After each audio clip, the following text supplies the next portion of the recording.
Começa agora um programa que traz tudo sobre o livro mais lido em todos os tempos. Apresentamos O Som do Livro.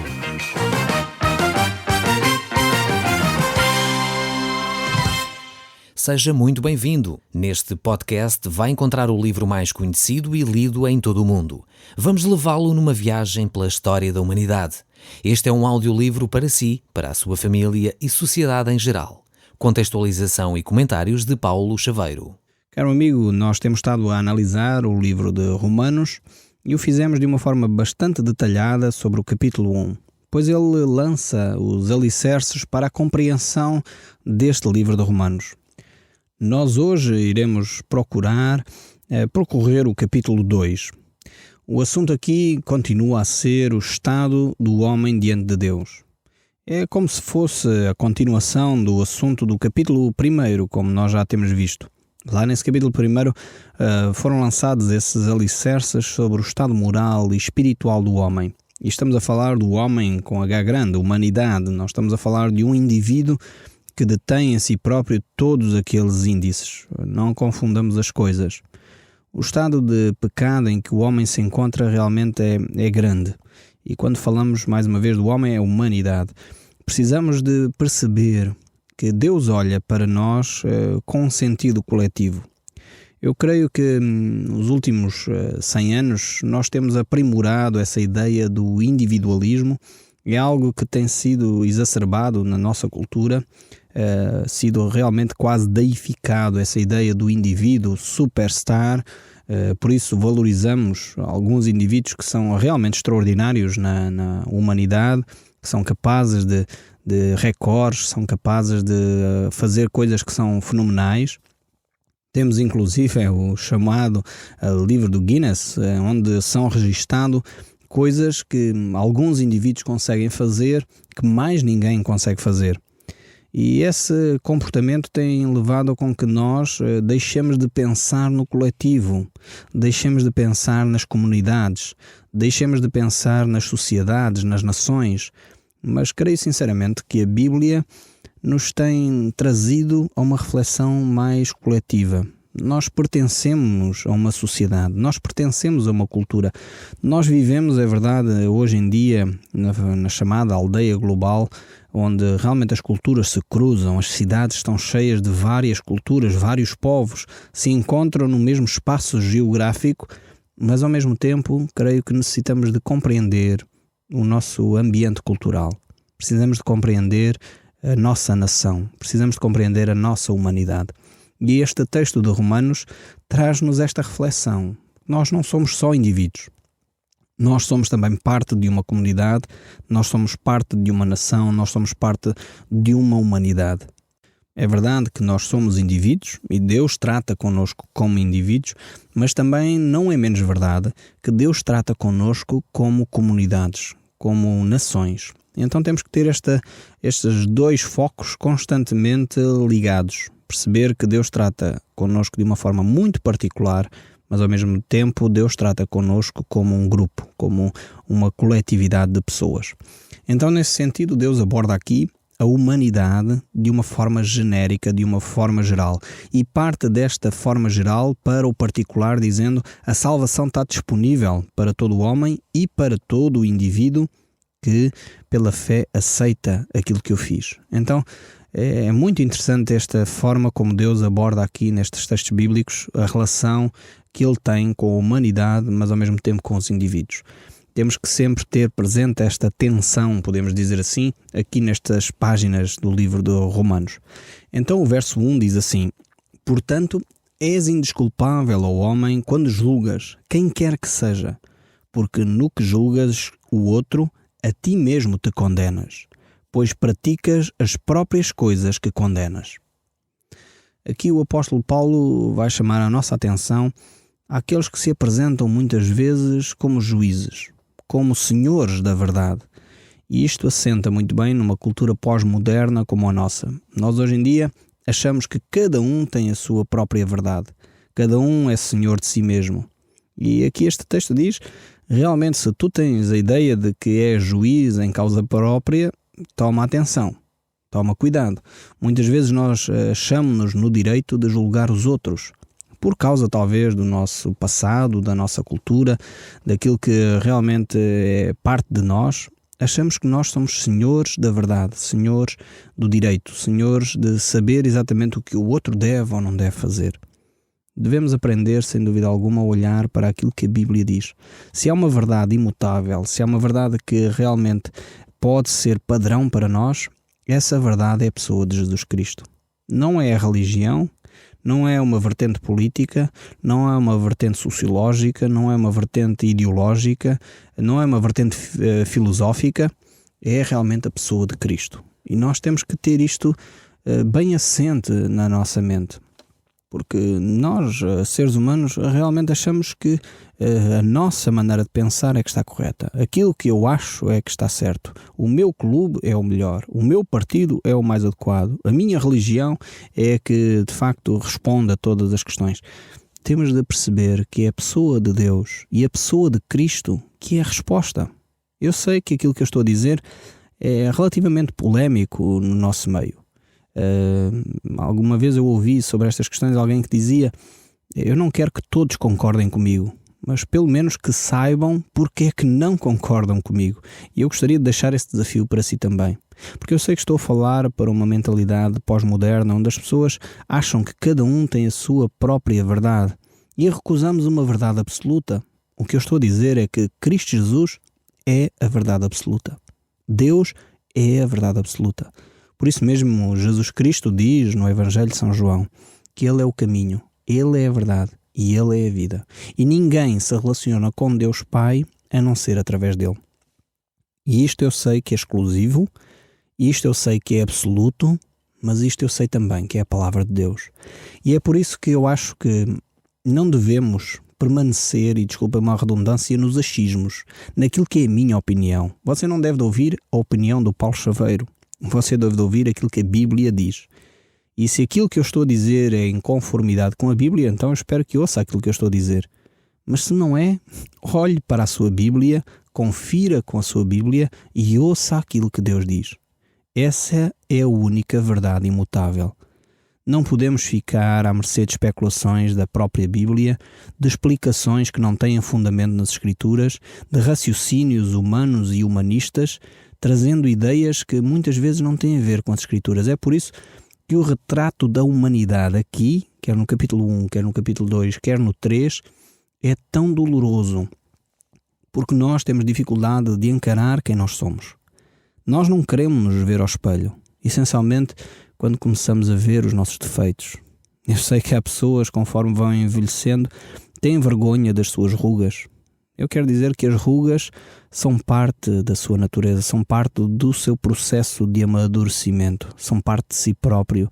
E as rugas, os cabelos brancos, são algo bonito, é algo que representa maturidade, é algo que representa sabedoria, é algo que representa vida, é algo que representa cuidado pelos outros, e eu espero sinceramente que as suas rugas representem isso tudo. Então, muitas vezes nós temos dificuldade em nos encarar ao espelho. Há pessoas que não acham que as rugas sejam para estar no rosto, acham que isso é para retirar, para remover, e são experiências de vidas que nós muitas vezes queremos remover. A Bíblia apresenta-nos um espelho onde o homem é confrontado com as suas rugas, com os seus cabelos brancos, com os seus defeitos, com aquilo que é sinais do seu afastamento de Deus. Precisa realmente de ser confrontado com esse espelho. Mas continuemos a olhar para esse espelho e a verificar quem nós somos. E provavelmente, se calhar, nós vamos chegar à conclusão dizendo: ok, as minhas rugas e os meus defeitos não são assim tão bonitos. Eu preciso realmente de uma remodelação, e uma remodelação que seja profunda, que tem a ver com a natureza, mudar realmente desta maneira de ser, desta maneira de estar na vida. Preciso dessa remodelação feita por Deus e feita por dentro, feita nos valores, feita na natureza. Mas o texto bíblico continua a mostrar quem nós somos e diz o verso 2 deste capítulo 2 do livro de Romanos: bem sabemos que o juízo de Deus é segundo a verdade contra os que praticam tais coisas. Notamos que o juízo dos homens muitas vezes é falho, muitas vezes é parcial, muitas vezes é dúbio, muitas vezes é realmente sem verdade, distorcendo a verdade, porque nós homens somos limitados. Às vezes fazemos isso sem intenção maldosa, mas nós seres humanos não temos capacidade de compreender as motivações das pessoas. Se alguém vem ter connosco e diz: não, Paulo, os factos são estes, assim, assim, assim, assim, e relata um facto de um acidente, por exemplo, eu tenho que partir do princípio que esta pessoa não está com motivações maldosas a contar-me aqueles factos. Eu não consigo ver o coração dessa pessoa. Às vezes posso pressentir os sinais que ela emite nos olhares, na maneira como se posiciona, na maneira como está sentado, se está nervoso ou não. Mas mesmo assim, o meu juízo continua a ser falho, porque ela pode estar nervosa, porque viveu uma experiência traumática antes e não tem nada a ver com a verdade dos factos. Então, nós seres humanos somos muito limitados a compreender as motivações das pessoas. Agora, Deus não é limitado a esse ponto. Deus conhece as motivações do seu e do meu coração. Aquilo que eu digo a Deus pode ser verdade ou pode às vezes ser mentira. E muitas vezes nós tentamos enganar Deus como se fosse possível. Nós às vezes até nos tentamos enganar a nós próprios. Dizemos determinadas coisas acerca de nós próprios para ver se nós acreditamos naquilo que estamos a dizer. Mas a Deus nós não conseguimos enganar. Ele é um Deus de verdade. E Ele é um Deus que julga com verdade. E ainda bem que é assim, porque o nosso Deus não é um Deus parcial, não é um Deus que se deixa enganar, não é um Deus que se deixa subornar. Às vezes nós pensamos que conseguimos subornar a Deus. Como é que os cristãos fazem isto? Os cristãos tentam subornar a Deus às vezes com jejuns, umas coisas assim parecem espirituais. Então dizemos: ó Deus, eu vou jejuar para ver se conseguimos torcer a vontade de Deus para que Ele faça uma coisa que não é a sua vontade.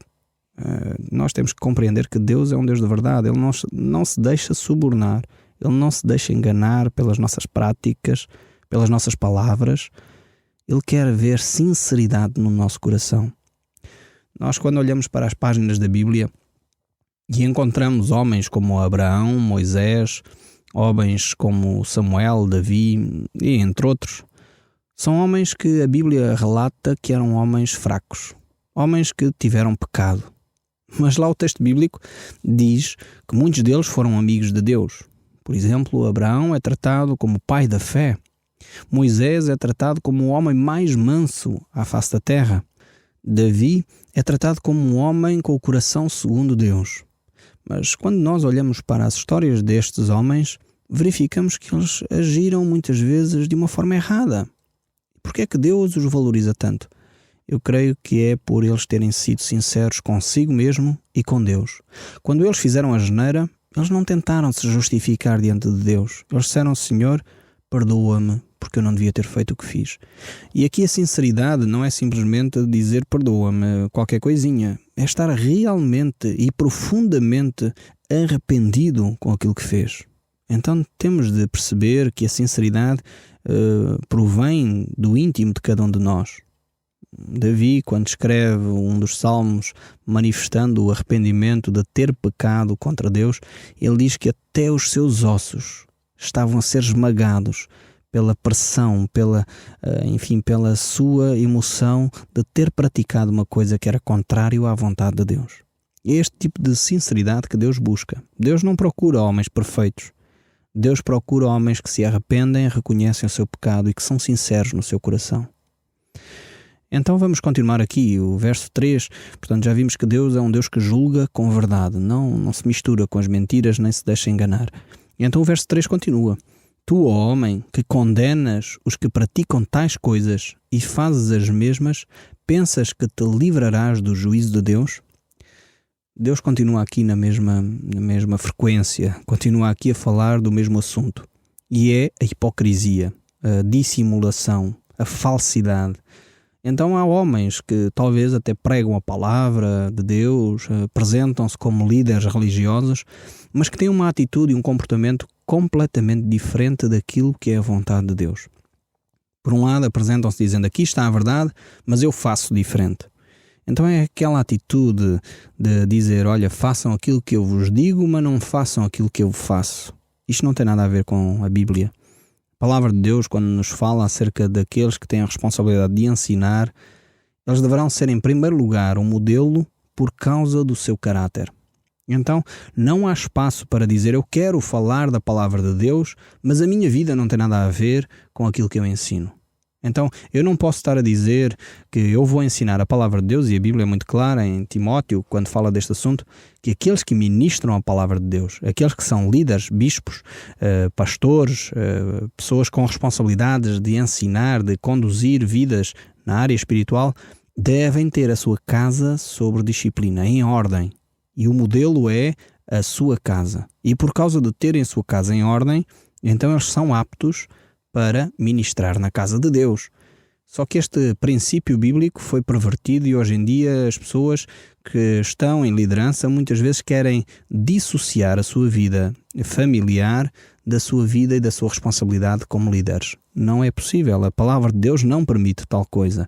E é por isso que encontramos aqui no livro de Romanos esta expressão, que há pessoas que querem ensinar coisas, mas não querem viver. Essas pessoas não podem estar com essa responsabilidade. Mas o texto bíblico não termina aqui. Vamos continuar a ver o verso 4 e diz: ou desprezas a riqueza da sua bondade e tolerância e longanimidade, ignorando que a bondade de Deus é que te conduz ao arrependimento. O apóstolo Paulo aqui fala sobre a riqueza da bondade de Deus, a riqueza dessa tolerância de Deus, a riqueza dessa paciência, longanimidade. É muito mais que paciência, mas essa paciência de Deus para conosco. É importante que o apóstolo aqui fale sobre este assunto, fale sobre esta riqueza de amor da vontade de Deus. Pois muitas vezes nós esquecemos que Deus age para conosco com essa paciência. Eu acho que de facto Deus é extremamente paciente para comigo. E eu creio que Deus o é porque Ele é um Pai de amor.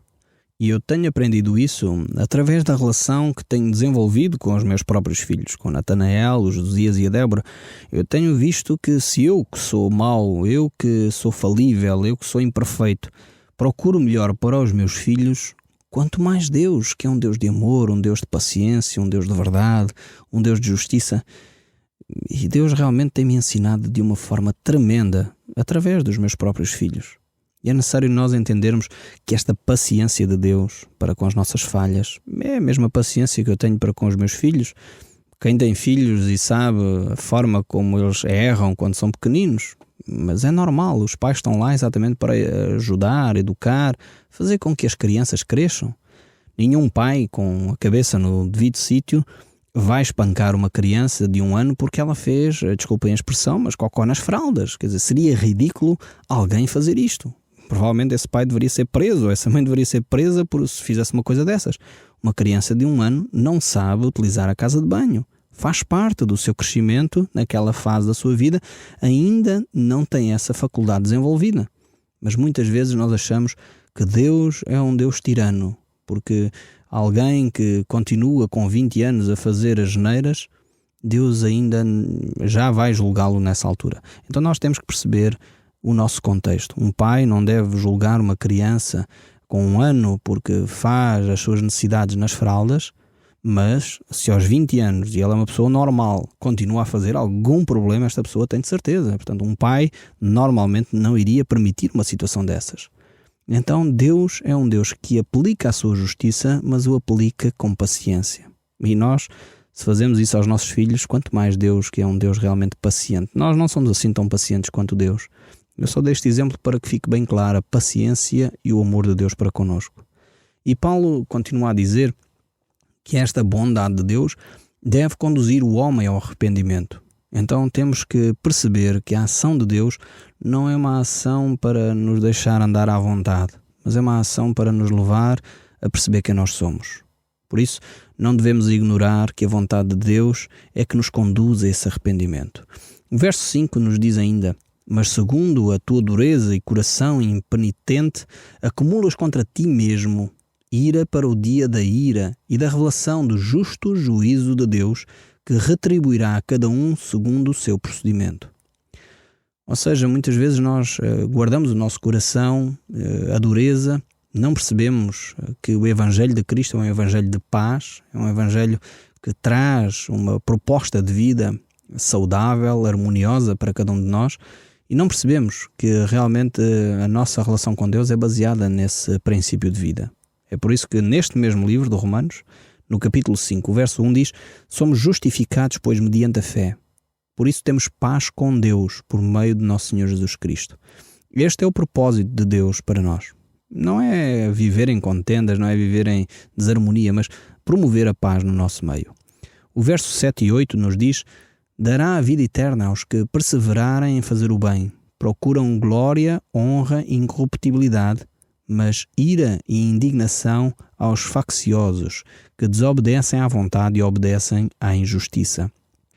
Deus não vai deixar impune aqueles que necessitam de serem corrigidos. Por isso o verso 9 ainda diz: tribulação e angústia virão sobre a alma de qualquer homem que faz o mal, ao judeu primeiro e também ao grego. Glória, porém, e honra e paz a todo aquele que pratica o bem, ao judeu primeiro e ao grego também.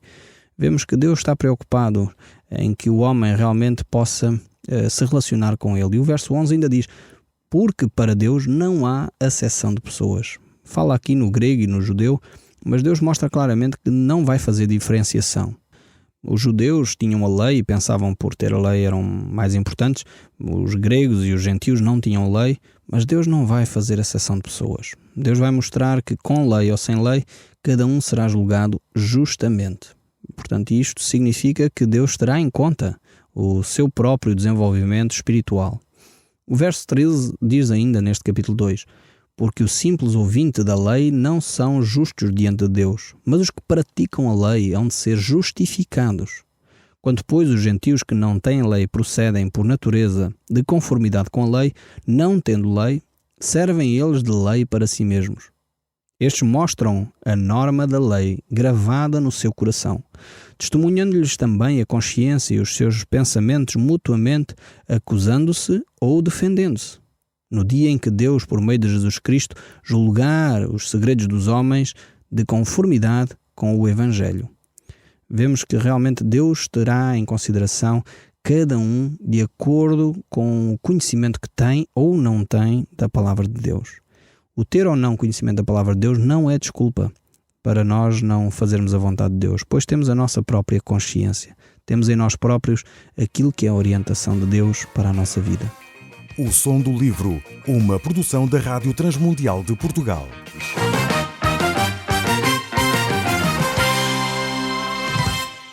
RTM. Conhece todos os nossos programas em rtmportugal.org. Uma produção da Rádio Transmundial de Portugal.